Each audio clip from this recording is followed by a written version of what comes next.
They're in trouble. What's the play, Prime? It's time for reinforcements. You've got to be kidding me. Autobots, we're going to prove who we are. Autobots, we charge together. Now roll out! Charge!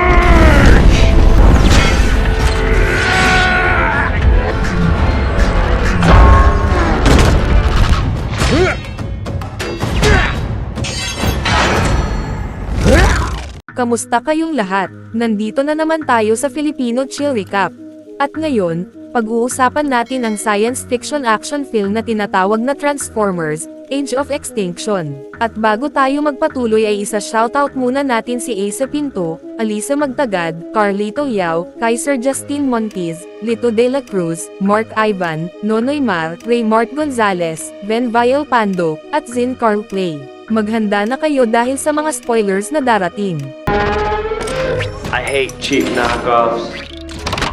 Binuksan ang eksena sa panahong 65 million years ago kung saan may isang alien na lahi na tinatawag na Creators ang nagpakawala ng mga kagamitan na kilala bilang seeds para tabunan ang mundo ng isang kakaibang metal na kalaunan ay tinawag na Transformium. Sa prosesong ito, naubos ang mga dinosaur. Lumipat ang eksena 5 taon matapos ang laban sa Chicago. Ipinakilala si Darcy at ang kasama niyang geologist na nasa Arctic. Doon, natagpuan nila ang mga fossil ng mga dinosaur na naapektuhan ng seeds. Sunod nating nakilala si Cade Yeager, ang bida. Minamaneho niya ang isang lumang Chevrolet truck sa disyerto ng Texas. Kasama niya si Lucas, at nagtungo sila sa isang drive-in cinema para ayusin ang lumang makinang gamit ng mga lokal na cowboys. Habang nagkukwentuhan sila ng alaala tungkol sa sinehan, natuklasan ni Cade ang isang lumang truck na may lamang mga mortar shells. Inalok niya ang may-ari ng sinehan na bibilhin ito. Samantala, ipinakita naman si Tessa Yeager, anak ni Cade, isang estudyanteng nangangarap makapasok sa kolehiyo pero nahihirapan dahil sa kakulangan ng pera. Lipat naman sa CIA meeting kung saan pinag-uusapan ng mga politiko ang nangyari sa Chicago.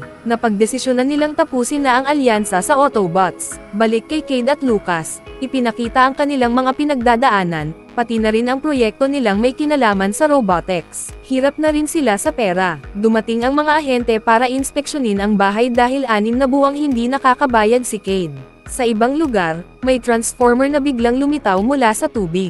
Tinutunton ito ng isang ahensya ng gobyerno. Inakyat ng mga sundalo ang barko kung saan nila na-detect ang heat signature. Nagpasabog sila sa bubong at napilitang magpakita ang transformer. Inatake ito ng mga sundalo gamit ang mga pampasabog. Tinamaan siya at naputol ang isang paa. Nagpakilala siya bilang si Ratchet, isang Autobot. Nakiusap siyang huwag siyang barilin at sinabing may mensahe siya mula kay Optimus Prime, nagbababala na nasa panganib ang lahat ng Autobots. Bigla siyang tinamaan ng missile mula sa transformer na lumitaw mula sa tubig. Matindi ang pinsala kay Ratchet. Nagtanong ang kalaban kung nasaan si Optimus Prime, pero tumanggi si Ratchet na sabihin ito. Where is Optimus Prime? Never. Never is here. Lipat sa isang pulong sa pagitan ng CIA at ng Chief of Staff ng White House. Sinabihan ng Chief of Staff ang CIA head na magharap sa presidente ng US para ipaliwanag ang plano sa paghuli sa natitirang Decepticons. Habang nakatanggap ng notice ng paalis, desperado na si Cade sa pera. Kaya sinubukan niyang ayusin ang truck na nabili niya mula sa sinehan. Nang ikinonekta niya ito sa kuryente, nadiskubre niyang hindi ito pangkaraniwang sasakyan, isa pala itong transformer. Aksidente niyang napa-activate ang missile system na tumama sa kanilang sala. Nagising ang transformer sa galit. Hindi ito basta-bastang transformer, siya si Optimus Prime na malubhang nasugatan. I'll kill you! Stay back! Don't shoot! Don't shoot! My name is Cade Yeager. Cade, I am in your debt. What happened to you? An ambush. A trap. Set by humans. Tinulungan siya ni Cade, at sinabi ni Optimus na maaring makatulong sa kanya ang natitirang Autobots para ma-repair siya. Balik tayo sa eksenang may alien spacecraft. May helicopter na lumapit na may dalang taong si Mr. at Inger. Ipinakita na may kontrata siya sa isang Cybertronian bounty hunter para patayin si Optimus Prime.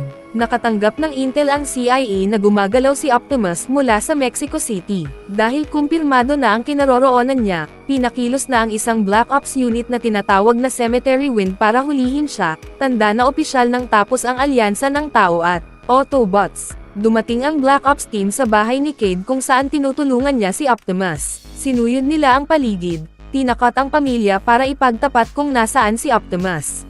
Use the girl. Now, got 10 seconds. Where's the truck? Cade,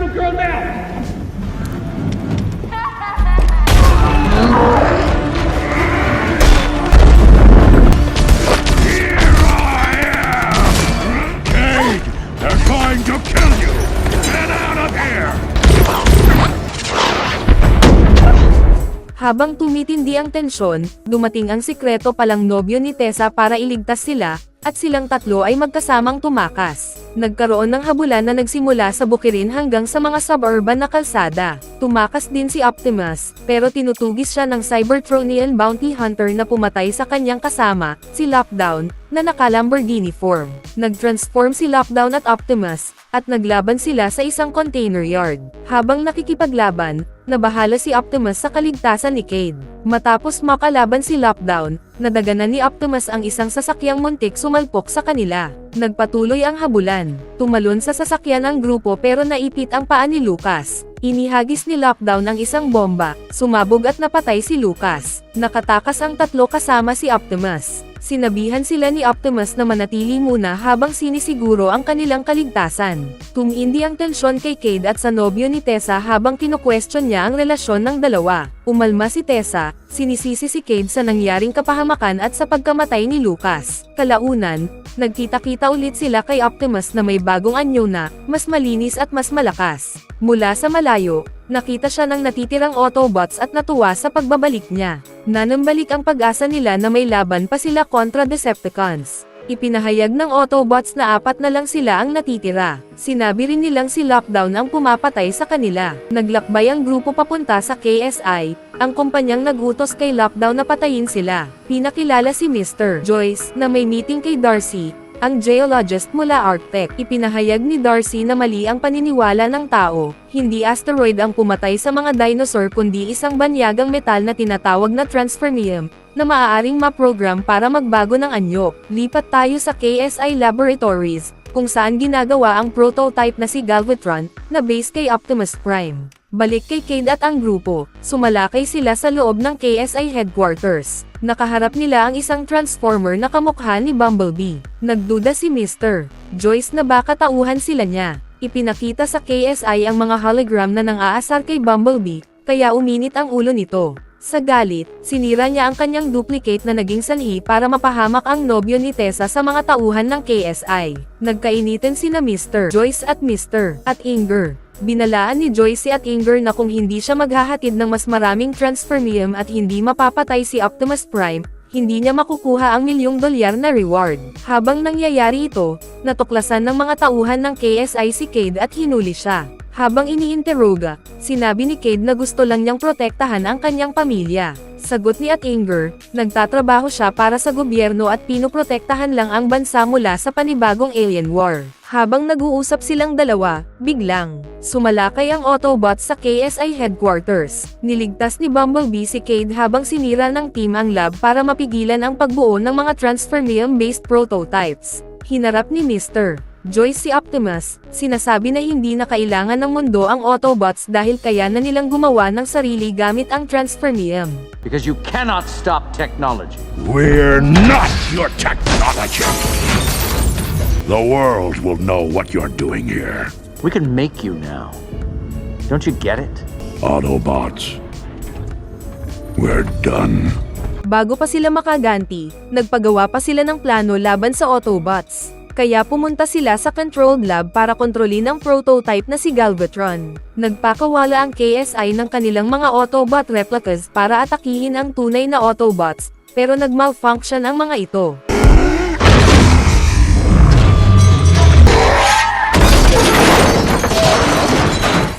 We are programming this, right? Yes. Nagwala ang mga replicas, nagpaputok ng missiles at bala ng walang control. Got a whole ass beat, come on! Misfire, misfire, misfire, misfire.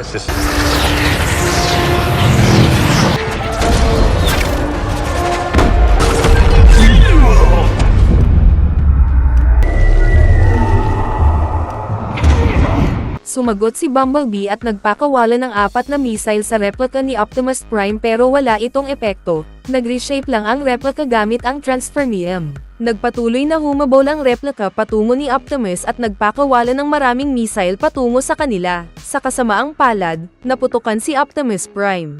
Wala nang ibang mapipilian si Optimus, kaya, nakipaglaban si Optimus sa kanyang replica, sinaksak ito sa dibdib kung nasaan dapat ang energy core. Pero nanatiling buhay ang replica. Dramatikong dumating si Lockdown, ang asset ni Mr. at Inger, at agad na nagpaputok ng missile diretso kay Optimus. Ipinapakita ang tindi ng kanyang lakas. Sinermonan niya si Optimus dahil sa pagiging tapat nito sa sangkatauhan. Nang tanungin ni Optimus kung ano ang gusto niya, isiniwalat ni Lockdown na siya ay nilikha ng isang mas mataas na nilalang na ngayon ipinapabalik na siya. Dinukot ni Lockdown sina Optimus at Tessa, at isinakay sa kanyang alien spacecraft. No! In the car! Tessa! No! Tessa! Break the glass! Break the glass to get out!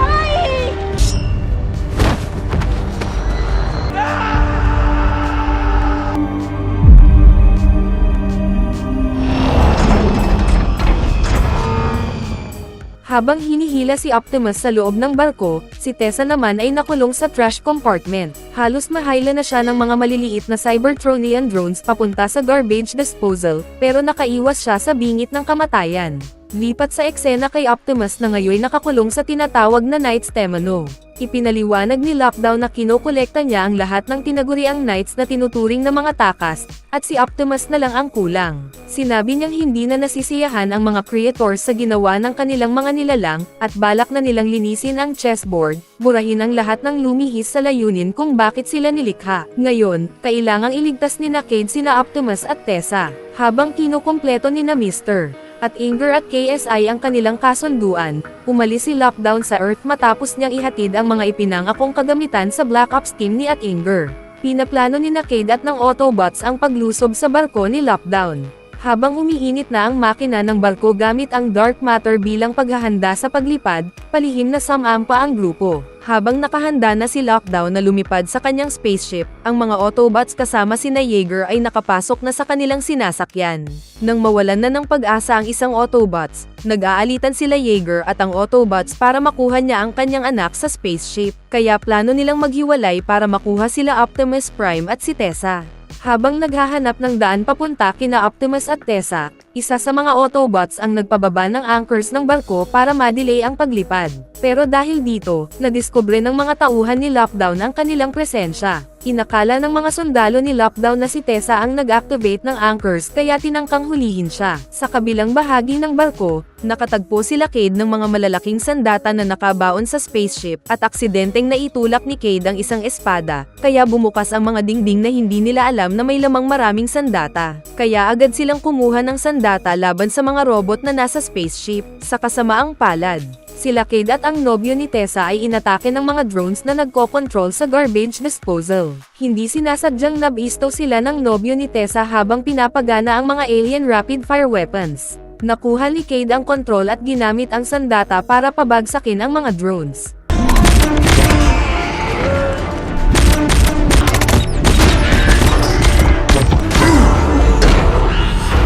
Oh man, I'm so gonna patent this shit. Narinig ni Cade ang sigaw ni Tessa, na nagbigay ng kanyang lokasyon. Pero imbes na pasalamatan ang ama, pinuri ni Tessa ang nobyo niyang sumuko pa dati. Nahanap ng Autobot si Optimus at sinimulang palayain siya. Samantala, silang Cade, Tessa, at ang nobyo niya ay tinangkang makatakas gamit ang anchors bilang pansamantalang tulay para makalipat sa isang gusali, na nasa 200 metro taas mula sa lupa. Nag-alinlangan si Tessa sa pagbaba kaya napahamak ang grupo. Hinabol sila ng mga Cybertronian guard dogs. Pinaputukan ni Cade ang mga aso, pero kinagat ng natitira ang mga anchor cables. Dumating si Bumblebee at pinuksa ang mga natirang aso, pero huli na, bumigay ang anchor. Sa isang matinding tagpo, tumalon si Bumblebee mula sa barko, sinalo sa ere sina Cade, Tessa, at ang nobyo niya, at bumagsak sila sa isang gusali, ligtas mula sa tiyak na kamatayan. Ngayon, sina Cade, Tessa, ang nobyo niya, si Bumblebee, at isa pang Autobot ay tinutugis ng mga drones na kontrolado ng kalaban. Habang nakasakay sa isang lumilipad na Cybertronian drone, nagpapaputok si Bumblebee para iwasan ang mga kalaban. Pero kailangan nila ng tulong. Tumalon ang isang Autobot mula sa drone at sinugod ang mga kalaban, pinabagsak ang dalawang drone sa isang cinematic na labanan. Habang lumalaban ang mga tao, ginamit nila ang machine gun na nakakabit sa likod ng drone. Si Bumblebee naman ang nagmamaneho ng craft pero hindi perpekto ang kontrol niya, kaya nabangga sila sa isang tulay at bumagsak sa kalsada sa ibaba. Sa parehong oras, naghahanda si Lockdown para sa interstellar launch, gamit ang dark matter engines. Samantala, nasa spaceship pa sila Optimus at ang mga kasamahan niya. Ngunit wala silang ibang pagpipilian para tumakas, kaya ginamit nila ang isang maliit na spaceship bago pa sila ma-detect na mga kalaban. Lipat sa KSI kung saan nagpaplano si Mr. Joyce na ilipat ang kanilang research and development sa China bilang bagong testing ground. Naiinis siya sa unang test ng prototype na hindi tumugon sa mga utos. Sa kabilang banda, nakalapag sila Optimus sa lupa at nakipagkita sa kanila habang hindi pa sila lumalayo sa mundo. Ipinahayag ni Optimus at ng kanyang kasamang Autobot na sabotahe ang nangyari, na-infect ng programming ni Megatron ang prototype. Si Megatron ang Decepticon na responsable sa laban sa Chicago. Mas lalo nilang sinuri ang mga pangyayari at nalaman na hinahabol ng mga tauhan ni Mr. at Inger ang tinatawag na Sid, isang device na kayang sunugin ang buong syudad at gawing metal. Gagamitin ito ni Megatron para makalikha ng mas maraming Decepticons at tuluyang wasakin ang Earth. Gustong-gusto ni Mr. Joyce ang pagdating ng Sid, dahil naniniwala siyang pasasabugan ito sa Mongolian Desert para makabuo ng sapat na transfermium na pwedeng gamitin sa loob ng 100 taon. Nahuli ng Autobots ang isang encrypted communication at natuklasang patungo na si Mr. Joyce sa kanyang factory sa Guangzhou, China. Tumawag si Cade kay Joyce, binalaan siyang ang prototype nila, na ngayon ay kinikilalang si Galvatron, ay nasa ilalim na ng kontrol ni Megatron. Pinakiusapan niya si Joyce na huwag hayaang makuha ni Galvatron ang Sid. Humarap ang tatlong tao sa isang mahalagang desisyon, bumalik sa normal na buhay o tumulong sa Autobots. Pinili ni Tessa na manatili sa Autobots para sa proteksyon. Tumakas sila gamit ang isang seksyon ng barko ni Lockdown na kanila nang nakontrol. Galit na galit si Lockdown. Nangakong babalik siya sa Earth para parusahan si Optimus. Pagdating sa China, malugod na tinanggap si Mr. Joyce pero agad din siyang gumawa ng hakbang para ikulong si Galvatron bilang pag-iingat. Samantala, hinihingi na ni Mr. at Inger ang kanyang 5 milyong shares ng KSI kapalit ng Sid. Nagatubili si Joyce, at sa galit, itinulak siya ni Inger sa pader, iginigiit ang kanyang bayad. Habang nangyayari ito, kinontrol na ni Galvatron ang kanyang bagong mga Decepticon minions. Inutusan niya silang kunin ang Sid at pasabugan ito sa pinakamalaking lungsod para makuha ang ganap na kontrol sa transfermium at wasakin ang Earth. Galit na rin ang Black Ops team dahil hindi sila nabayaran. Plano na nilang patayin si Mr. Joyce at sinimulan na siyang subaybayan. Samantala, nag-text si Mr. Joyce sa kanyang team habang ini-inspection ang transfermium at kinukwenta ang blast range ng Sid. Sa tulong ng kanyang kasamang Chinese, napagtanto nilang hinahabol na sila ng CIA, kaya't nagsimula na silang tumakas gamit ang motorsiklo. Nagkaroon ng matinding habulan sa syudad habang pinapalibutan sila ng mga sasakyan. Nakapasok si Joyce sa elevator at nakatanggap ng text, ang pagsabog ng Sid ay katumbas ng isang tactical nuke. Habang ayaw magsara ng pinto ng elevator, inabutan si Mr. Joyce ng mga CIA assassins. Sa gitna ng napipintong panganib, sumugod ang kanyang matalinong Chinese secretary. Pinatamaan niya ng broomstick sa mukha ang unang assassin, tapos sinundan ng fire rail sa panga. Ang pangalawang assassin naman ay pinabagsak ng isang random na Chinese civilian na kasabay nila sa elevator. Nagpasalamat si Mr. Joyce sa kanyang secretary pero agad siyang inutusan nitong pumunta sa bubong bilang pag-iingat. Habang sinusuyod ng mga transfermium-based Decepticons ang syudad para hanapin ang Sid, nauna na ang Autobots na matagpuan ito. Nakita nila si Mr. Joyce sa rooftop. Inutusan ni Galvatron ang kanyang mga tauhan na pabagsakin ang barko ng mga Autobots. Tinamaan ito ng isang shot mula sa replica ni Bumblebee. Habang tinatangkang makuha ng Autobots ang Sid mula kay Mr. Joyce, nabigo ang extraction at bumagsak ang barko. pero ligtas ang Autobots at mga tao. Patuloy ang walang humpay na pag-atake ni Galvatron at ng kanyang mga tauhan. Gumawa ng diversion ang Autobots para makatakas ang mga tao. Habang hinahabol pa rin sila ng CIA, pinukaw ni Cade ang pansin ng Black Ops agents para mailayo ang panganib sa iba. Hinabol siya at muntik mamatay ng sip-A ng ahente ang isang air conditioner papunta sa ulo niya. Nakaiwas si Cade pero nabasag ang bintana at nahulog siya sa apartment ng isang Chinese na lalaki. Sa loob ng apartment, nagkaroon ng matinding santukan si Cade at ang ahente. Nasugatan ni Cade ang mata ng kalaban. Gumanti ito gamit ang kutsilyo, pero sinagot ni Cade ng isang mangkok sa mukha, kaya nabigla ang ahente at tinulak palabas ng bintana. Nagpadala naman ng mensahe si Mr. at Inger kay Lockdown gamit ang isang device para ibigay ang lokasyon ng Autobots at tuluyang lipulin sila. Nagkaroon ng diskusyon si Optimus Prime at ang mga Autobots kung dapat pa ba nilang ipaglaban ang sangkatauhan o hayaan na lang silang magdusa sa sarili nilang kagagawan. Sa huli, humingi ng tulong si Optimus. Tinawag ang mga Knights na kasama nilang nakatakas sa ninakaw nilang barko. Sumiklab ang matinding labanan sa pagitan ng Autobots at ng mga Transformium-based Decepticons. Tinatangkang patagalan ng Autobots ang laban hanggang dumating ang mga kasama nila. Sinubukang hikayatin ni Optimus ang mga Knights na lumaban, pero tumanggi ang mga ito. Para patunayan ang sarili, tinalo ni Optimus ang isa sa mga Knights. Only together can we survive! Let me lead you! Come here! We're giving you freedom! You defend my family, or die. Autobots, we charge together! Now roll out! Dahil dito, nakuha niya ang respeto nila at sumali ang mga ito sa laban kontra kay Galvatron at sa mga Decepticons. Umubra ang estratehiya ng Autobots. Habang paubos na ang kanilang armas at bala, dumating ang reinforcements. Sumugod si Optimus sa laban habang nakasakay sa isang Dinobot at nagsimulang maghasik ng lagim sa mga Decepticons. Malupit ang Knights, pumapatay sila ng Decepticons kaliwat kanan. Si Bumblebee, na nahihirapan sa laban, ay sinagip ni Optimus at isinakay ng isa sa mga lumilipad na Knights. Pero biglang humarap kay Bumblebee ang kanyang replica mula sa KSI. Naglaban sila, bumagsak sa isang gusali at pagkatapos sa kalsada, kung saan tuluyan ng tinalo ni Bumblebee ang kanyang duplicate. I hate cheap knockoffs. Hinarap ni Optimus si Mr. Joyce at sinabing dalhin agad ang Sid sa mga burol para sa kaligtasan. Kasama ni Cade, Tessa, at Darcy, inihatid nila si Mr. Joyce at ang Sid paakyat sa mga burol.